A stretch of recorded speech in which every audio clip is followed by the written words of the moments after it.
नमस्कार, मैं हूं संजय शर्मा। आप देख रहे हैं 4 PM यूपी। अभय दुबे जी से मैंने पूछा कि इंडिया गठबंधन में क्या दरार है। कांग्रेस के लोग वांगचुक साहब का कॉकरोच पार्टी का समर्थन नहीं कर रहे हैं, जबकि डिम्पल यादव, धर्मेंद्र यादव, समाजवादी पार्टी के बाकी लोग और इंडिया गठबंधन के बाकी घटक दल भी वांगचुक साहब का समर्थन कर रहे हैं। देश में वांगचुक साहब के समर्थन में एक लहर है, लोगों का गुस्सा है कि किस तरह से उनका स्वास्थ्य गिरता जा रहा है। अभय दुबे जी से शानदार बातचीत की है, आपको जरूर सुनना चाहिए। चलते हैं अभय दुबे जी के पास। 4 PM न्यूज नेटवर्क में बहुत बहुत स्वागत है अभय दुबे जी आपका। वांगचुक जी के समर्थन में पूरी देश और पूरी दुनिया के लोग खड़े हो गए हैं। देश के जितने प्रतिष्ठित लोग हैं, चाहे वो लेखक हों, कवि हों, फिल्मी एक्टर हों, सब जाने माने लोग खड़े हो रहे हैं। मेरी एक मित्र है, वो भयंकर भक्त, मतलब उससे वो महीने में 5 बार मेरी इसकी लड़ाई होती है मोदी जी की भक्ति के कारण। कहती थी आप धर्म भ्रष्ट हैं, ये हैं वो हैं। मैंने देखा कि स्टेटस पे उसने वांगचुक के समर्थन में लिख रखा है। मैं कहा तुम्हें क्या हो गया? कह रहे नहीं, ये बात तो खराब है, सरकार को बात तो करनी चाहिए। वांगचुक साहब जो इतने इतने बड़े मुद्दों को लेकर लड़ते हैं। अरविंद केजरीवाल ने कमाल कर दिया, गए और वहां पे कहा कि वांगचुक, धर्मेंद्र प्रधान को बर्खास्त करके वांगचुक को अगला देश का शिक्षा मंत्री बना देना चाहिए। बड़ी क्रांति की है उन्होंने। लेकिन आज मैं जिस मुद्दे पे चर्चा कर रहा हूं वो ये है कि विमर्श जो है वो थोड़ा अलग भी हो रहा है। कांग्रेस समर्थक जितने पत्रकार हैं, कांग्रेस के नेता हैं, वो वांगचुक पे बड़े सफाई के साथ आरोप लगा रहे हैं कि उनको इस आंदोलन में नहीं पड़ना चाहिए। ये जो कॉकरोच पार्टी है, इसके नेता पे आरोप लगा रहे हैं कि बड़ी सफाई से ये मैं करके इन्होंने कांग्रेस को बुलाया नहीं, और अब जब फ्लॉप हो गया तो कांग्रेस को समर्थन जुटाने की बात कर रहे हैं। और लोग ये कह रहे हैं कि इसके पीछे, कॉकरोच पार्टी के पीछे अरविंद केजरीवाल की पार्टी के लोग हैं। वो चेहरा दिखाई देते ना, अन्ना आंदोलन से ये लोग जोड़ रहे हैं। मेरा सवाल ये है कि भले हो सकता है कि केजरीवाल की पार्टी हो, मैं ये भी कह रहा हूं कि हो सकता है आम आदमी पार्टी के नेता पीछे खड़े हों, लेकिन जिस मुद्दे के लिए वो मुद्दा उठा रहे हैं, अब तो राहुल गांधी भी ये मुद्दा उठा रहे हैं देश के अलग अलग जगह पे, छात्रों को, नौजवानों का। आज डिम्पल यादव वहां पे गई, समाजवादी पार्टी ने समर्थन दिया, तमाम पॉलिटिकल पार्टी के लोग वहां पे जा रहे हैं, समर्थन दे रहे हैं। क्या ऐसे दौर में कांग्रेस को इस आंदोलन से खुद को अलग रखना चाहिए, वांगचुक का, या इस आंदोलन का विरोध करना चाहिए, या फिर इस आंदोलन को आगे बढ़ाना चाहिए? कि लड़ाई सारी मुझे लगता है पंजाब के चुनाव को लेकर है, क्योंकि वहां पे बीजेपी तो है नहीं, मुकाबला कांग्रेस और आम आदमी पार्टी का है। लेकिन क्या एक राज्य का चुनाव देश हित से बड़ा हो सकता है? क्या इस मुद्दे पे आम आदमी पार्टी और कांग्रेस को मिलकर कॉकरोच पार्टी का या वांगचुक का समर्थन करना नहीं चाहिए? बड़ा सेंसिटिव मुद्दा है। मैं देख रहा था दिन भर अब ये पार्टियां आपस में भिड़ी हुई हैं, ट्विटर पे बाढ़ छिड़ी हुई है। एक बीजेपी तो चाह रही है कि लड़ाई हो और आपस में लड़े, लेकिन आपका क्या मानना है? देखिए, आप जिस तरीके से सोनम वांगचुक के अनशन के बारे में जो हमदर्दी उमड़ रही है लोगों की, वो बहुत स्वाभाविक है। एक व्यक्ति अ, अनशन कर रहा है, लगातार उसका स्वास्थ्य गिर रहा है और सरकार पूरी तरीके से निष्ठुर है। आपको ध्यान होगा कि एक बार गंगा सफाई के मसले पर उनके एक जो मशहूर प्रोफेसर साहब थे, उन्होंने अनशन किया था। भारतीय जनता पार्टी, मोदी ने उसकी तरफ कोई ध्यान नहीं दिया था, वो अनशन करते-करते उनका देहांत हो गया। उसके बाद केवल नरेंद्र मोदी ने उनके मरने पर केवल सांत्वना व्यक्त कर दी थी और कुछ नहीं। तो सब लोग ये सोचते हैं कि इस तरह की घटना दोबारा ना होने पाए। अच्छा, अब हम लोगों को सोचना चाहिए कि हम लोगों को, अगर हम चाहते हैं कि नरेंद्र मोदी, अगर हम मानते हैं कि नरेंद्र मोदी और भारतीय जनता पार्टी लोकतंत्र को नुकसान पहुंचा रहे हैं, तो नरेंद्र मोदी और भारतीय जनता पार्टी से लड़ाई कैसे की जाएगी? इस पूरे मसले के बीच में ये प्रश्न है सबसे बड़ा। पेपर लीक एक मसला है, पेपर लीक एक मसला है और उस मसले के ऊपर कांग्रेस सोनम वांगचुक या अभिजीत दीपके से पहले से आंदोलन कर रही है। एनएसयूआई ने सारे देश में, मैं कोई कांग्रेस का समर्थक नहीं हूं, कांग्रेस ने मुझे इमरजेंसी में जेल में डाला था, मेरे पिताजी को जेल में डाला था, मैं कभी भी कांग्रेस का मैंने बाजा नहीं बजाया। मैं राहुल गांधी से कभी आज तक मिलने नहीं गया। मैं बिल्कुल, मेरा उससे कोई संबंध नहीं है। मैं बिल्कुल दूसरी बात बोल रहा हूं। मैं ये कह रहा हूं कि भारतीय जनता पार्टी को और नरेंद्र मोदी की जो निरंकुशता इस देश में चल रही है, उसको टक्कर कौन देगा? उसको टक्कर भारत की सबसे पुराना राजनीतिक दल, जिसके पास 100 सांसद हैं और जो पेपर लीक के मसले पर सोनम वांगचुक के अनशन पे बैठने से पहले से सारे देश में वो लोग आंदोलन कर रहे हैं और वो सरकार के कोप का सामना भी कर रहे हैं उसमें। वो टक्कर देंगे ये एक व्यक्ति अनशन पे बैठ गया है, अब सारा श्रेय उसको प्राप्त होना चाहिए, सब लोगों को वहीं जमा हो जाना चाहिए, वहीं सब लोगों की एकजुटता। मैं सोनम वांगचुक गलत है या सही है, इस पे तो कोई मैं बात बोल ही नहीं रहा हूँ। मेरे पास जानने का कोई तरीका नहीं है। मेरे पास ऐसा जानने कोई मेरे पास कोई जासूसी संस्था नहीं है जिसको हम उसके एजेंटों को तैनात करके मैं ये पता लगा लूं कि अभिजीत दीपके की कांग्रेस जनता पार्टी के राजनीतिक संबंध किससे हैं, किसने उनके इस कार्यक्रम को प्रायोजित किया है या नहीं किया है, उनको जो समर्थन मिल रहा है वो स्वतः स्फूर्त समर्थन है क्या है। ये तो बिल्कुल एक अलग मेरी हैसियत नहीं है ये पता लगाने की। मैं राजनीतिक विश्लेषण कर रहा हूं। मैं ये मानता हूं कि भारतीय जनता पार्टी और नरेंद्र मोदी जिस तरीके से इस देश में संस्थाओं पर कब्जा करके पूरे लोकतंत्र को भीतर से पलट रहे हैं और अपनी एक स्थायी हुकूमत कायम करने के लिए, एक स्थायी बहुमत प्राप्त करने के लिए, ये कभी चुनाव ना हारें, इस प्रकार का पूरा प्रपंच किया जा रहा है। उस पार्टी की जो गतिविधियां हैं, जो लंबे अरसे से वो लोग जन आंदोलन कर रहे हैं, लगातार वो पार्टी इसमें लगी, इससे तो कोई इनकार नहीं कर सकता कि कांग्रेस और एनएसयूआई इस प्रश्न के ऊपर लगातार जन आंदोलन कर रहे हैं।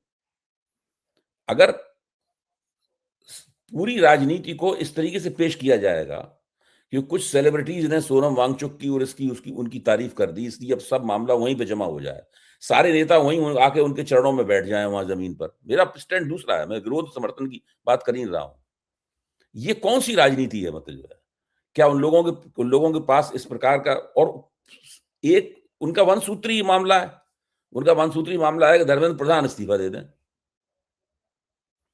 कांग्रेस की राजनीति तो एक सूत्री नहीं है, कांग्रेस की राजनीति तो बहुसूत्री है? वो लोग अलग अलग तरीके से कर रहे हैं।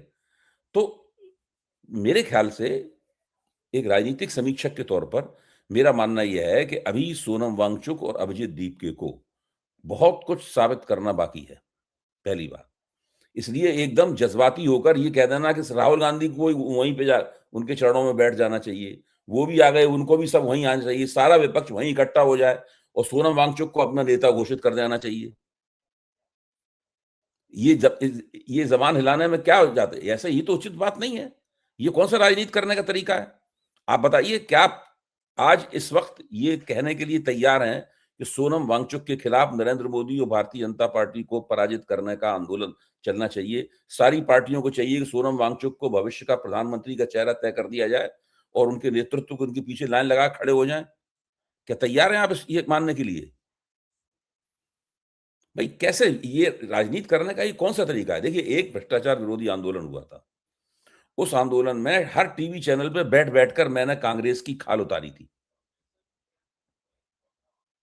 और भारतीय जनता पार्टी वाले तब सब मेरे बगल में बैठते थे। उस वक़्त कांग्रेस की तरफ से जो बचाव करने के लिए आते थे, वो एक उत्तराखंड के जो बाद में मुख्यमंत्री रहे, वो आते थे। और जो आजकल बीजेपी के सांसद हैं, जगदम्बिका पाल, वो आते थे, हैं? और आजकल जो बीजेपी में चले गए हैं महाराष्ट्र में, जो पहले कांग्रेस में भी थे और शिवसेना में भी रहे थे, सामना के संपादक भी रह चुके हैं, वो आते थे। ये 3-4 लोग कांग्रेस का बचाव करने के लिए आते थे। इनसे हम लोगों की टक्कर होती थी। वो पूरा आंदोलन कैसा आज, मुझे इस बात, कम से कम मुझे ये अधिकार तो प्राप्त होना चाहिए कि मैं दूध का जला हुआ हूं तो छाछ को थोड़ा फूंक-फूंक के पीऊँ। कि हम वो उस दूध से हम जल गए, अब हम छाछ भी इस तरीके से पिएँ ताकि फिर से हमारी तबीयत खराब हो जाए। देखिए, भ्रष्टाचार विरोधी आंदोलन ने पूरे देश के लोकतंत्र की तबीयत खराब कर दी। उसका फ़ायदा नरेंद्र मोदी को हुआ और ऐसा फ़ायदा हुआ कि देखिए आज सत्ता अब कहाँ पे कहाँ पहुँची है। हम और आप सब उससे पीड़ित हैं। इसलिए इन सब चीज़ों पे सोच समझ के रवैया अख्तियार करना चाहिए। इन सब चीज़ों पे अब सोनम वांगचुक, मैं फिर कह रहा हूँ, सोनम वांगचुक के अनशन का मैं विरोध नहीं कर रहा हूँ। मैं ये भी नहीं कह रहा हूँ कि वो इसके आदमी है, उसके आदमी है, उसकी बी टीम है या सी टीम है। मैं ये भी नहीं कह रहा हूँ। लेकिन अभी उनको बहुत कुछ साबित करना बाकी है और इस तरह के तमाम तथ्यों से हम मुँह नहीं मोड़ सकते कि जब अमित शाह धारा 370 का जो 35 ए है, उसको निष्प्रभावी करने के लिए संसद में खड़े होकर प्रस्ताव रख रहे थे और वो पास हो रहा था, उस वक़्त उसके पक्ष में तालियाँ बजाने वालों में सोनम वांगचुक भी थे। थे कि नहीं थे बताइए? हुँ? अब मतलब इस बात का ध्यान इस बात को हम कैसे भूल जाएँ? तो ये कई इस तरह के प्रश्न। दूसरे, सोनम वांगचुक का एक ऐसा वक्तव्य मैंने देखा है, उन्होंने कहा है कि भई कश्मीरियों को जनमत संग्रह का अधिकार प्राप्त होना चाहिए। कश्मीरी अगर पाकिस्तान जाना चाहें तो पाकिस्तान के हिस्से बन जाएँ। ये भी उन्हीं का वक्तव्य है। एक तरफ तो वो 35 ए हटाने का समर्थन कर रहे हैं खुलकर। दूसरी तरफ कह रहे हैं कि भई अ, कश्मीरियों को जनमत संग्रह का अधिकार होना चाहिए। अब इन दोनों बातों में से इन दोनों स्टैंड, ये दोनों रवैये जिन्होंने अख्तियार किए थे, उसके बारे में उनका कहना क्या है? जब सोनम वांगचुक को एनएसए में गिरफ्तार किया गया था, हम सब लोगों ने उसका विरोध किया था। मैंने उसके ऊपर वीडियो बनाई, आपके साथ चर्चा की, हर बार हमेशा किया था। लेकिन अभी जो हो रहा है, जो राजनीतिक, देखिए, मोदी जी की पराजय, भारतीय जनता पार्टी से देश के लोकतंत्र की मुक्ति, ये राजनीतिक प्रक्रिया के ज़रिए होगी। किसी एक व्यक्ति पर आप हीरो का मुकुट पहना दीजिए उसको, और उसके इर्द-गिर्द हम लोग ढोल मंजीरे लेके डांस करने लगें, पूरा सोशल मीडिया डांस करने लगे, और बात को इस तरीके से पेश करने लगे कि सारा देश उनके पीछे खड़ा हुआ है। एक से एक लोग सब उनके पीछे, बुद्धिजीवी वगैरह सब खड़े हुए हैं। ये पूरी मामले को बढ़ा-चढ़ा के कहने की प्रवृत्ति है। हम लोगों को इस प्रवृत्ति से बचना। ऐसी ही प्रवृत्ति कभी अन्ना हज़ारे के बारे में अख्तियार की गई थी। भारतीय जनता पार्टी उस वक़्त भ्रष्टाचार विरोधी आंदोलन इसलिए चला रही थी ताकि कांग्रेस को अपदस्थ कर सके। उस अनुभव की रोशनी में आज हम लोग इस बात को इस तरह भी कह सकते हैं कि जो जंतर-मंतर के ऊपर जंतर-मंतर की हो रहा है, इस ये एक ऐसा गरम-गरम आलू है, इसको अगर मुँह में रख लिया तो मुँह जल जाएगा। पहले इस आलू को ठंडा तो होने दीजिए। ऐसा क्या गज़ब हुआ जा रहा है? मोदी अभी हटे नहीं जा रहे हैं। ऐसा नहीं है कि सोनम वांगचुक अभी 20 तारीख को संसद की तरफ देश की जनता चल पड़ेगी और लाखों लोग नारा लगाते हुए संसद की तरफ झपटेंगे और मोदी जी की सरकार कोलैप्स हो जाएगी, उसका शीराजा ढह जाएगा, मोदी जी घबरा के इस्तीफा दे देंगे। ऐसा होगा क्या? बताइए? बिल्कुल नहीं होगा, हाँ? बिल्कुल नहीं होगा। और मुझे तो तो फिर आप इतने जोश आप में क्यों हैं? मैं इसलिए जोश में हूँ, मुझे इसलिए आपकी नहीं, बात सुन के नहीं, हँसी आ रही है। मैं फिर कह रहा, मैं समझा के, देखिए, मैं खुद भी समझने की कोशिश कर रहा हूँ।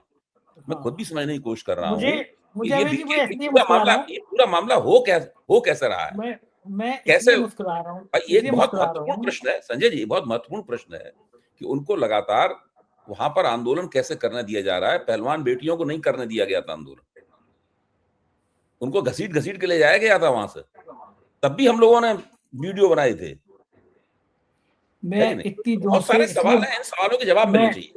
मैं इसलिए मुस्कुरा रहा हूँ कि मुझे याद आया कि अन्ना आंदोलन में आप भी उसमें आ गए थे। आपने भी हाँ, हाँ, टीवी डिबेट बिल्कुल। में कई चैनलों पे आप अन्ना के पक्ष में बोलते थे, मैं तो मूवमेंट कह रहा करते हूँ थे, ना बड़े कि वाले। हाँ, आप मैं भी तो आ कह गए थे, रहा इसलिए हूँ, मुस्कुरा रहा हूँ। मैं आपको बता रहा हूँ, दिन-रात हम लोग सब सोते में भी अन्ना हज़ारे का नाम लेते थे और वो कांग्रेस के खिलाफ बोलते थे, और मुझे निजी तौर पे हर कांग्रेसी खलनायक लगता था।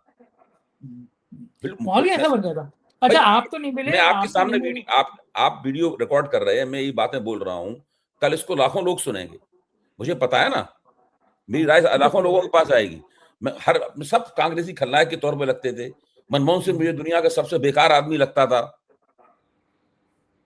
हम भी हम भी क सोनिया गांधी मुझे सबसे ज़्यादा कुटिल लगती थी।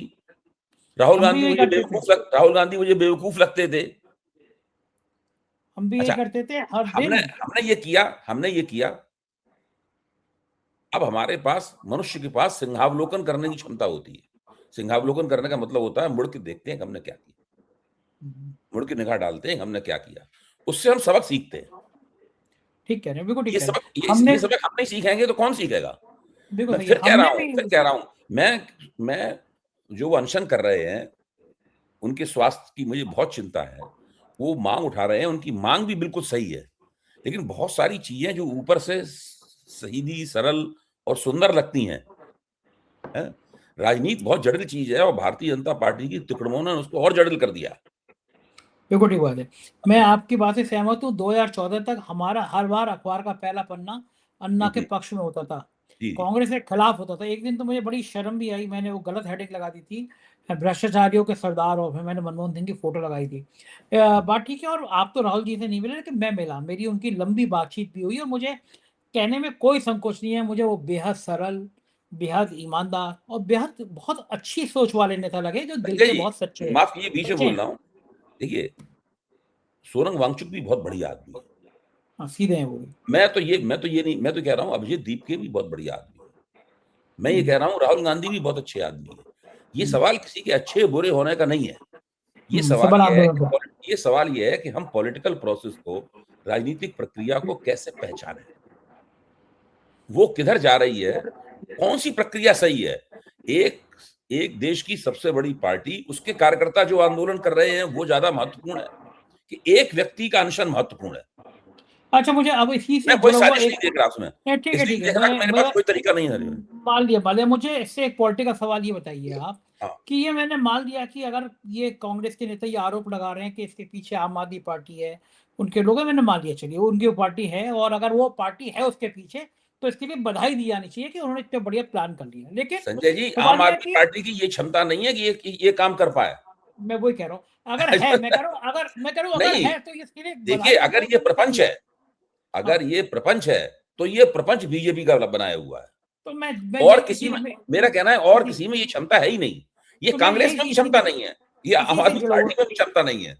इसी से जुड़ा हुआ ये सवाल पूछ रहा हूँ, हाँ, कि ये हाँ। प्रपंच है, ये आपको समझ में आ रहा है, कांग्रेस को समझ में आ रहा है, कांग्रेस को समझ में ओपन नहीं आ ओपन रहा लिख है। रही है, मुझे कांग्रेस के, मुझे 100% आप तो यकीन समझ नहीं में, है। चलिए, मैं दिमाग अच्छा लड़ा चलिए रहा हूँ।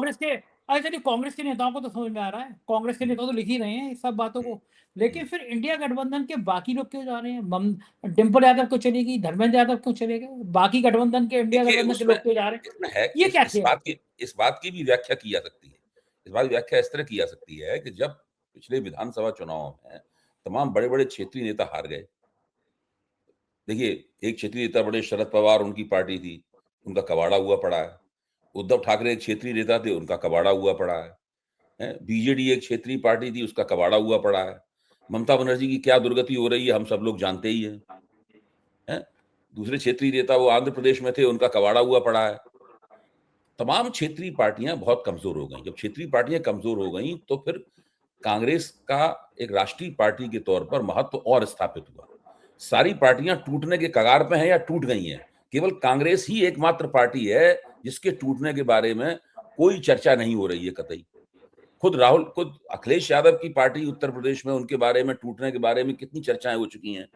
खुद ये आपके निषाद और राजभर भी दावे कर सके। मैं ये नहीं कह रहा हूँ टूट जाएगी, लेकिन बता रहा हूँ, माहौल किस तरीके का बन रहा है। तो इन क्षेत्रीय दलों को ये लग रहा है कि कांग्रेस को कुछ विशेष महत्व प्राप्त हो गया है, इन विधानसभा चुनावों के परिणामों के कारण। वो अब अपनी दावेदारी कैसे करें? तो वो इस तरह का काम कर रहे हैं, जैसे राहुल गांधी के ऊपर दबाव बने, कांग्रेस के ऊपर दबाव बने, सोनम वांगचुक का सहारा लेकर वो इस प्रकार की गतिविधियां कर रहे हैं। जबकि देखा जाए जमीन पर जहां तक जन आंदोलन का सवाल है, लगातार सब प्रदेशों में सारे प्रदेशों के मुख्यालयों पे वो काम एनएसयूआई ने किया है और किसी बढ़िया ने नहीं काम किया किया, है। हाँ, बन के बढ़िया किया है। काम किया है, हाँ, राहुल गांधी ने एनएसयू भी हाँ, जोड़ा है नौजवानों को। हाँ, बहुत जोड़ा है, उन्होंने किया है, एनएसयू ने काम किया है। उसका साथ देने की बजाय वो सोनम वांगचुक और अभिजीत दीपके की कांग्रेस जनता पार्टी का साथ दे रहे हैं। ठीक है, वो अपनी राजनीतिक चाल चलने के लिए स्वतंत्र हैं।